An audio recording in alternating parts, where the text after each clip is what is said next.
Welcome to the Ringer NBA show. I'm Kevin O'Connor, staff writer at TheRinger.com. This is Draft Class, our new show airing every Friday in which we'll break down the 2018 NBA draft. Calling in on the other line from Dallas, Texas is fellow Ringer staff writer Jonathan Tjarks. That was a very sultry introduction. I liked it. So we're recording this on Valentine's Day. I hope you guys are not spending the whole day watching basketball, spending time with someone special in your life. I might have slid into the DMs of somebody, but I'm not too optimistic about it because I'm married to the game anyway. How about you, producer Isaac?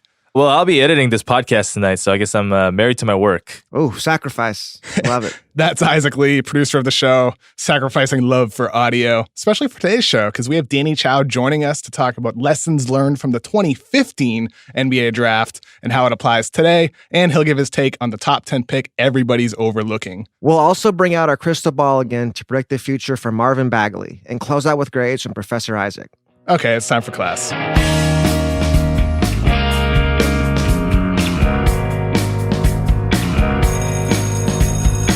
Joining us from Los Angeles is the man with the taste buds equipped to spit the hottest draft takes in the universe. It's the Ringer's associate editor, Danny Chau. Hello, I am happy to be here, and I'm here with my two writers. I edit both of you guys. Absolutely. It's a pleasure working with both of you. You have the best words, Danny, doesn't he, Tjarks? Yeah, Danny's really writing our articles, if that's not obvious. We're just front men.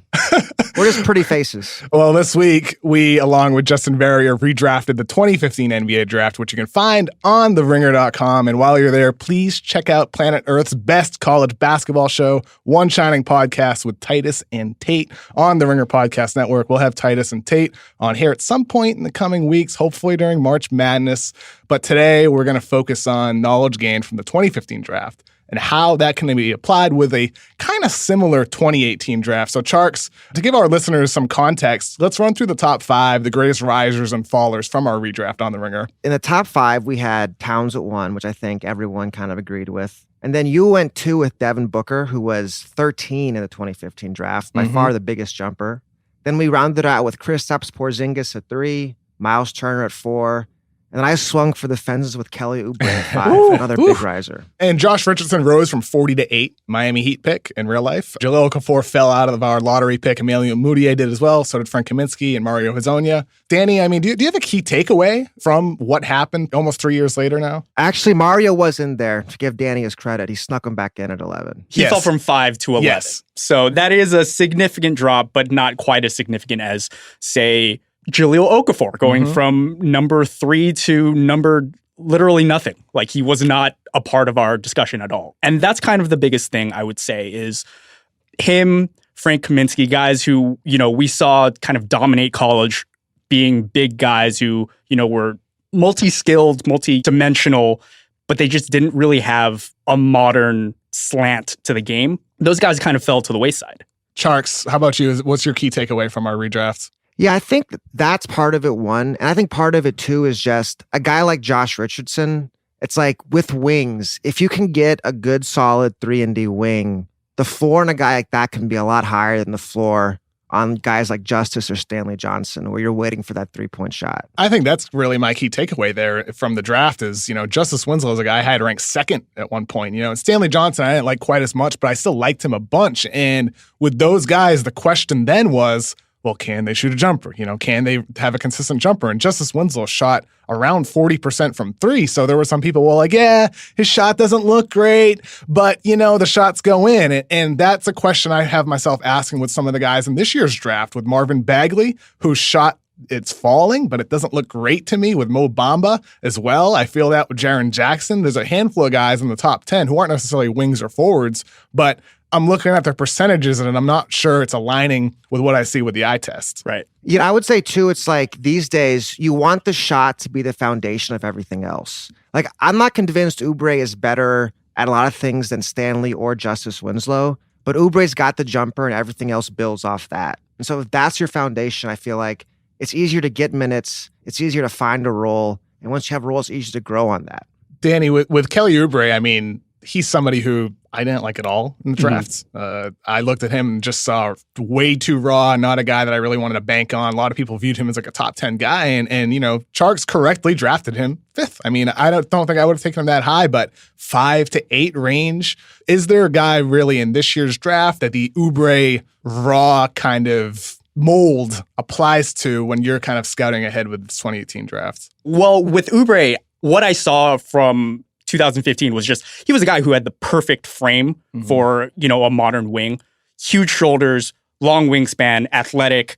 I didn't really see a lot of, shot creation ability in Kansas, and I still kind of don't see that now just because he's buried under, 2 of the most talented scorers in the East with Bradley Beal and John Wall. So you're not really seeing that yet, but I can see why Tjarks is so high on him. In a way, isn't that okay? I mean, like last week, Tjarks and I talked about Jaren Jackson and how he's such an easier guy to fit in than some of these other guys who you're imagining as, your franchise level player, but maybe there's some logic to being a tick higher on those guys who you imagine plugging into that more complementary role. We're talking about guys like Michael Bridges even, somebody like that, or Miles Bridges for that matter. That's my guy. So, with both the Bridges, Tjarks, I mean, are those kind of guys that you envision, well, maybe they're going to go late lottery, but when we redraft 3, 4, or 5 years from now, that those are the guys, well, how'd they not go in the top 5? Yeah, I really think with Michael Bridges especially, I feel like as like we're saying, his ceiling maybe with the shot creation isn't as high. But if you look around the league, how many teams need 3-and-D wings who can shoot 40% from 3 and guard 3 positions? Everyone. Whereas like a guy like Bagley even, he has to be in the perfect situation. Whereas a guy like Bridges, anywhere is a good situation for him. So you have a pretty good confidence he will succeed in the NBA. You mentioned situation. We touched on this a little bit last week, but with guys like DeAndre Ayton, Marvin Bagley, Mo Bamba, I think Karl Towns fell into a great spot in Minnesota. He had Kevin Garnett, with him as a rookie. Tom Thibodeau was hired, and granted, Towns has been up and down defensively. I think it's been a good developmental situation in Minnesota. Have we learned anything from what Towns has fallen into that might apply or help? Like, what's the ideal situation for someone like DeAndre Ayton, Danny? What's interesting with the Towns-Ayton comparison is that I feel like only recently Towns has actually gotten really comfortable in his body. I remember watching him in the McDonald's All-American game, and he was just like a guy with like a lot of baby fat. He was like, obviously clearly talented, but there was still some kind of coordination issues. When I watched him, I was like, oh, so he's basically who JaVale McGee thinks he is as a player, And now he's shooting 42% from 3. He's dominating inside and out on offense. I just feel like with Ayton, he's been the most imposing player for like most of his life, and he hasn't really gone through that like awkward stage. So it's kind of different. I don't know. For sure. And I think they had a different upbringing, and I'm sure that certainly is going to play a factor with, their mindset.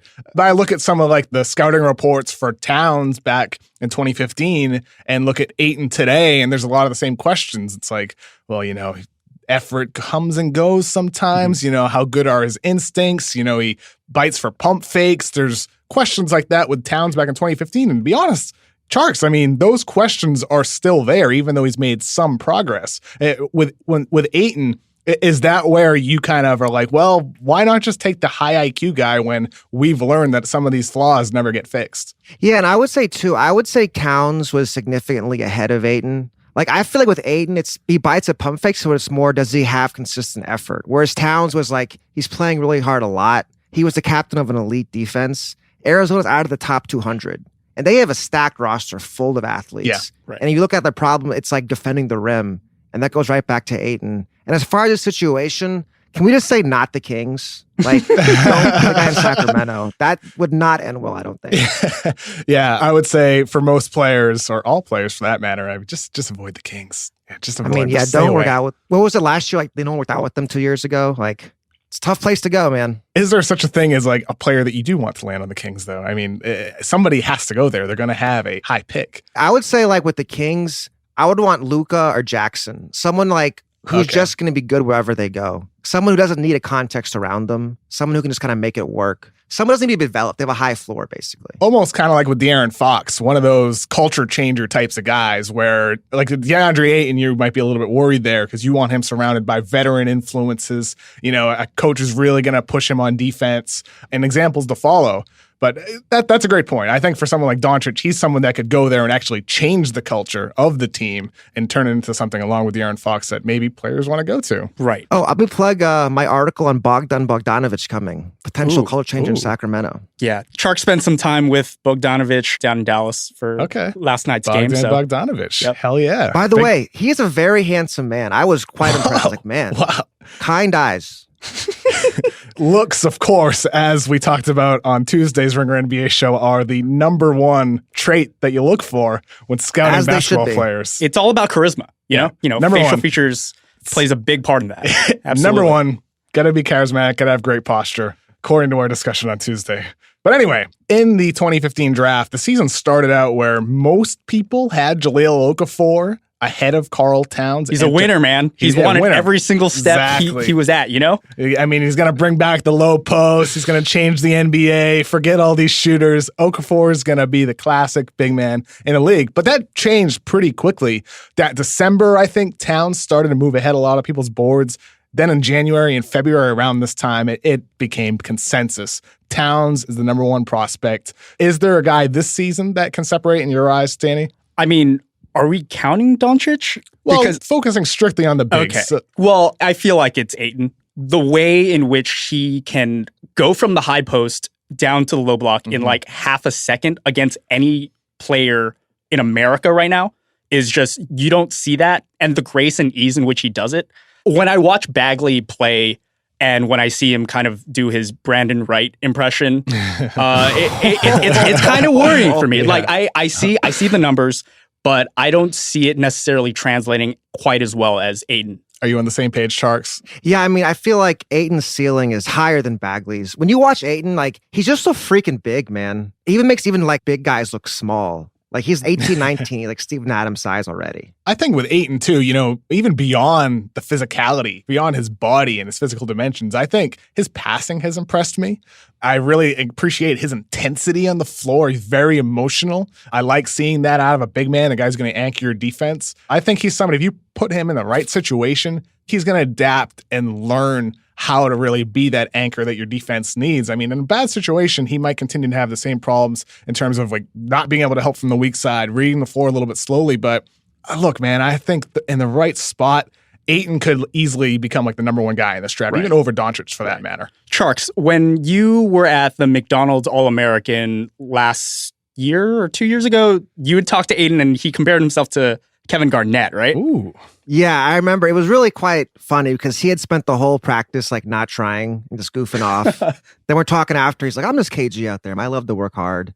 And like, then he's like, you know, actually, I'm on the court. I should probably block more shots. Sometimes I just don't want to do it. But I play like KG too. I mean, Ayton's a funny guy. There's a good story this morning that I haven't read completely yet on The Athletic about Ayton's work ethic and you know, how hard he works. And it connected with a lot of what I've heard about him. You know, he's really busting his ass, you know, at Arizona, trying to make improvements. And that bodes well, man. I mean, he's in a great college situation there. If that can somehow be replicated in the NBA, he could become one of the best bigs in the league. I mean, is there a spot that you like for him moving forward, Danny, in the league? I know what I have in my mind. Take a guess. Okay. Take a guess. Yeah. What's Look, the best spot for him? if he lands in Boston, let's give up. Right now, that Lakers pick is looking like it's going to convey to the Sixers. Right. Okay. So just hypothetical. If he were to land on the Boston Celtics, he would be the most promising big man they've had since Parrish? Sounds about right to me. I mean, he's certainly more promising than Al Jefferson. It was quite promising at the time. I like Phoenix for him as well. I like what they're doing. They have a lot of young talent. I think plug in Ayton there. That could be nice. I like him for Dallas, Tjarks. Do you like him for Dallas? I know you like Mo Bamba there, though. I think I'm a Jackson guy. The tough thing with Dallas is they're pretty much starting over. Like, in 2 years, probably the guy left in this roster is Dennis Smith. So I don't know how many veterans will be left for Ayton in 2 years from now. Are you willing to wait for either Ayton or Bagley or Bamba for that matter? Like, are you willing to wait to see their development out as a Mavs fan? See, to me, with a young point guard, you kind of want a more sure thing next to him at center. Like we saw with Noel, how that worked out. I'm more of a sure thing guy. Like, give me Jackson, move him and Smith going forward. That's the kind of guy I like in Dallas. So we're going to look into our crystal ball right here. That's in Dallas with Tjarks here with us because of the power of podcast magic. I feel it. To take a look at Marvin Bagley, Duke forward prospect, to find out who he is now and what he's going to be 5 years from now. he's putting out big-time numbers, 21 points a game, 11 rebounds, 2 assists, 1 block. Missed his game earlier this week, but he's number 1 on a lot of people's boards, but it seems like here we're not quite as high on him as a lot of people are. Danny, with Bagley, what are your reservations? What do you need answered for him to really elevate to the next level? Let's talk about this devastating Brandon Wright comparison, though. I want to hear this. When I watch him play, I'm just like, okay, well, Brandon Wright was a top 5 pick in 2008. Brandon Wright, man. And, sweet hook shot. It's probably one of the sweetest in the game. Like, he has such a long wingspan and it looks so good, but that's just kind of what he maxed out as. Like, you didn't really see him really develop too much on the defensive end, and there wasn't ever really much more than that on the offensive end. And so right now, when I see him as like this devastating kind of mid-post threat, that's all I can see. You know what I'm worried about with him, Tjarks? He doesn't use his right hand. Yeah. He only uses his left hand around the rim. There you go. I mean, there's definitely some Randall-ish stuff in his game. Really just no defense. I mean, he doesn't really block shots. He's got a 7-foot He can play wingspan. defense. I disagree with you there, Can man. he block shots, though? Look, okay, with Bagley, he can D up. I mean, he's touted, though, as like a high-end defensive player, which he's definitely not that, but he can defend. And the reason why he's not that high-end guy is he's not quite long enough, not quite strong enough to defend the big guys. And on the perimeter, he's good. And I think he can be versatile, but I think you might have said this last week, Tjarks, where he's maybe more like a Nerlens Noel type on defense, which is good, but not great. Well, the thing is, Nerlens could block shots. Like, Bagley not only doesn't have the wingspan. There's a lot of times he just doesn't really make the defensive plays either. He kind of counts on Wendell Carter to defend for him, and that's not great either. So I just worry that, like with Ayton, sometimes Ayton doesn't make the play, but he has the arms at least to be in the right position. Bagley is really undersized lengthwise. Tjarks had written about Bagley earlier for The Ringer, and one point that he made that was pretty interesting was that he projects as a 5 in the NBA, but his best defensive skills are probably defending in space in the perimeter and not as a guy who's going to be a traditional rim protector. So I can't really think of that many parallels. Like, I guess Julius Randle is probably, as we mentioned earlier, great rebounder who's okay spacing the floor, but not quite what you want, who sometimes is great defensively. Sometimes you're like, why do we have this guy out here? So is that guy worth, a top 5 pick? I don't think I'd have him in my top 4 right now, maybe 5, but I worry about him. We're talking about defense here, but also offensively, he's shooting 35% from 3, which is fine. But he's also shooting only 62% from the free throw line. In high school, he was not a productive 3-point shooter. I don't know. I mean, that's such an important part for, like, we look back at 2015, for any player. You need to be able to space the floor offensively, and he can. I just don't know if he's going to do it at the level you need to, that you're banking on. To me, he could end up becoming a big stats guy on a bad team type of player, which is appealing. I can see that too. And the other thing is, let's say he works on his 3-point shot, but the strength of his game is in the paint. Like, he's a different player at the 3-point line. He's an okay ball handler, doesn't really pass the ball much. Take him out of the paint. That's where he's really most effective. So you're really changing who he is. And he's being drafted high because of what he did in college, but he probably can't do those things in the NBA as much. Yeah, that Michael Beasley comparison from a couple weeks back, Sean Fantasy, changed my life. 5 years from now, is he like the best version of Beasley, which that's not a bad thing. Right. Beasley's a guy who scored 19 points per game before, had a quite impressive sophomore season in the NBA.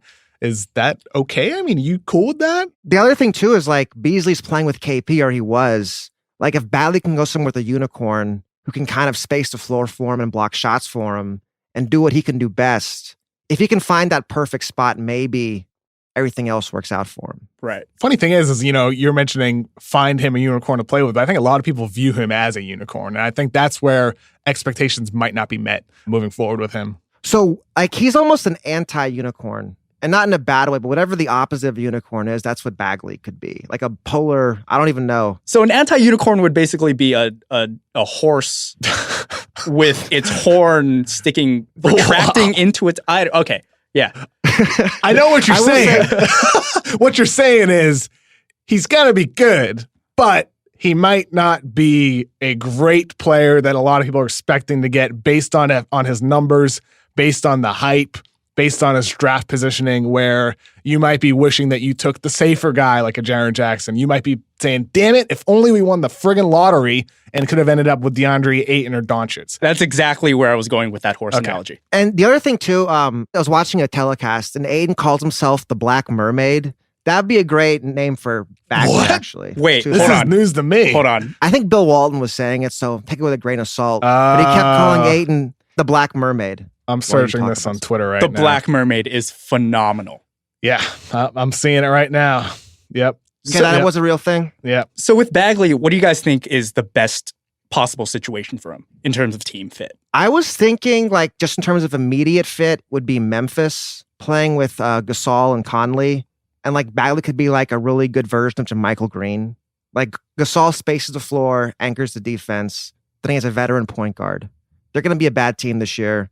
I don't know. I like him on Atlanta. Good developmental situation. Interesting. I like the coaching staff there, assuming they stick around moving forward. I think I'm not sure about him and Collins, though, as a fit long term. Yeah, that's worrisome to me. Like, you're pairing him with Collins, and that means, you have two very athletic guys, very skilled offensive players, but they kind of overlap in that sense, and neither of them can really protect the rim. A little dicey. It's tough to find a good fit. It's tough to find a good fit, which is why, like, my idea would be throw him on the Magic, have him play alongside Aaron Gordon and Jonathan Isaac. That's have, interesting. A bunch of long-limbed, Yeah. help rotation defenders to help him out. I don't love him on Suns. Don't love him on the Kings. Don't love him on Dallas, Boston, Cleveland. Not a lot of great spots for him, but he's going to go high. Now we're going to get to the Chow Down, which is Danny Chau's look at the prospects that are overlooked. It's also the name of his food articles that he does on theringer.com, and the name is so good that we're using it twice. Danny Chau is going to give his take on the player who should be a top 10 pick, but nobody's talking about him as such. So this is a guy I'm really, really high on. Lonnie Walker out of Miami. He's 6'4", 205 pounds, 6'10" wingspan.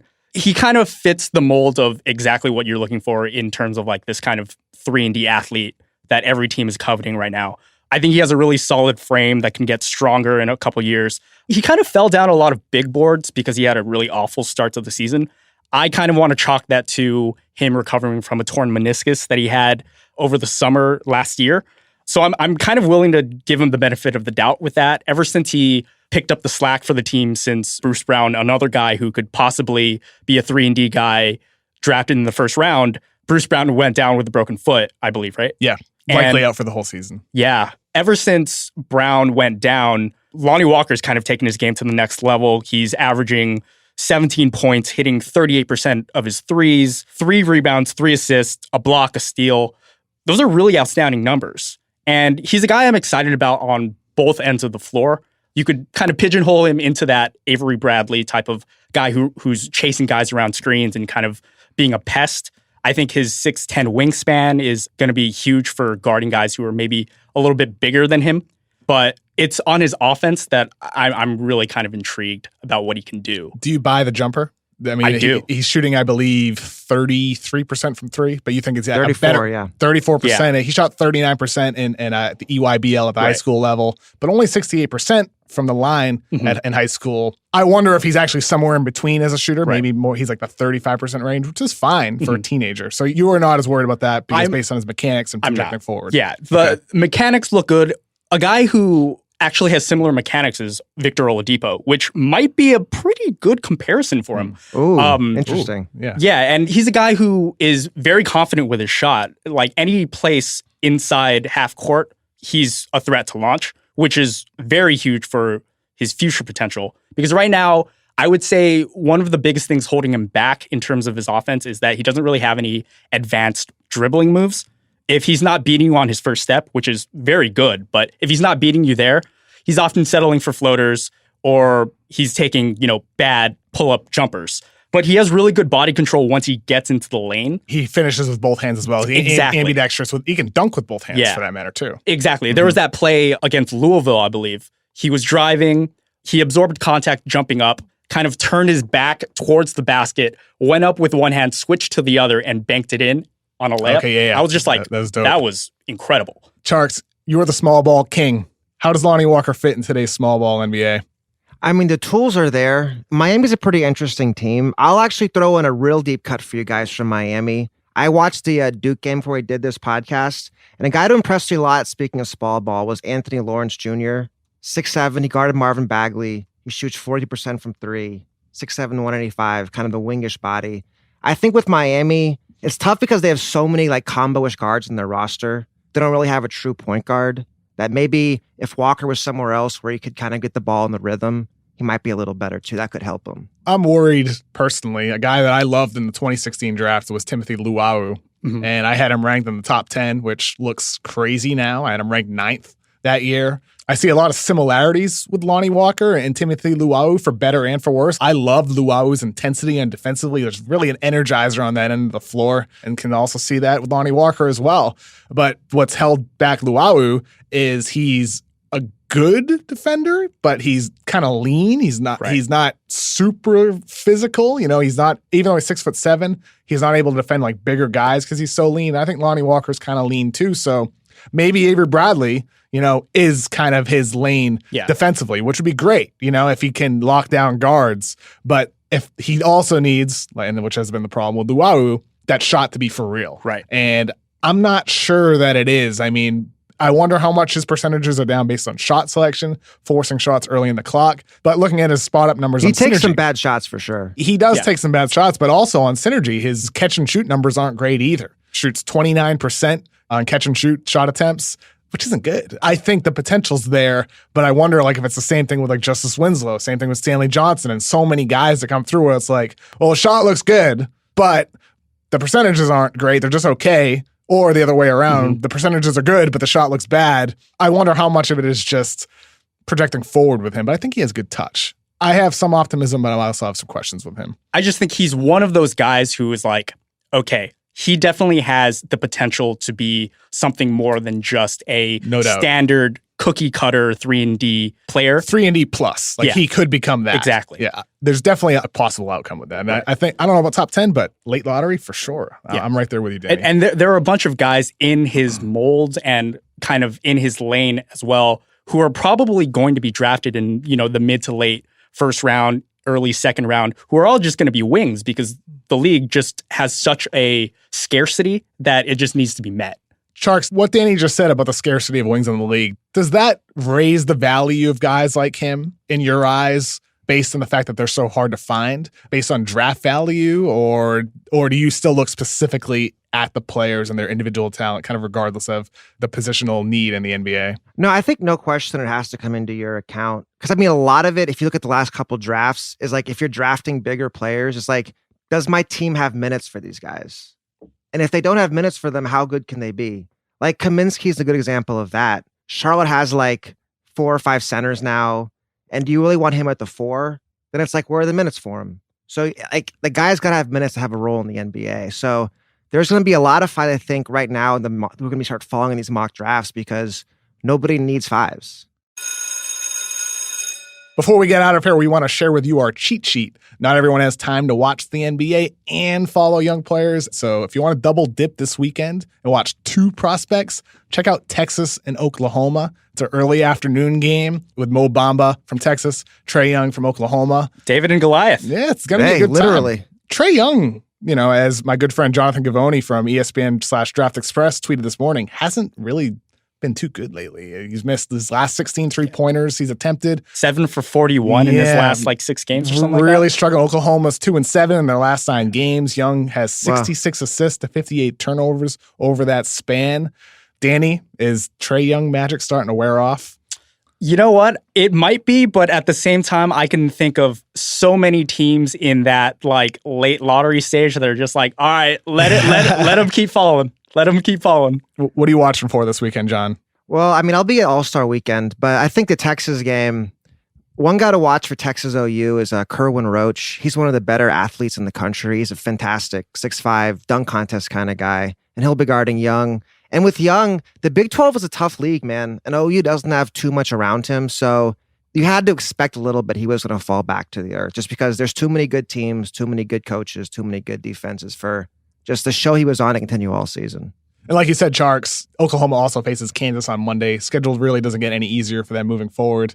So I'll be looking forward to that, seeing how Trae Young bounces back after kind of a rough stretch these past couple weeks. But right now, we need some grades from our producer, Isaac Lee. Hey, so I'm going to start with Kevin. You threw out some like synergy numbers earlier, and I am very pro analytics. I think that's a plus for you. But then earlier in the show, you showed your homerism by wanting a prospect to be taken by the Boston Celtics. So you get a B for Boston. Just being real, man. It's a great spot for DeAndre Ayton. Just being real. It's facts. It's a great spot for everyone.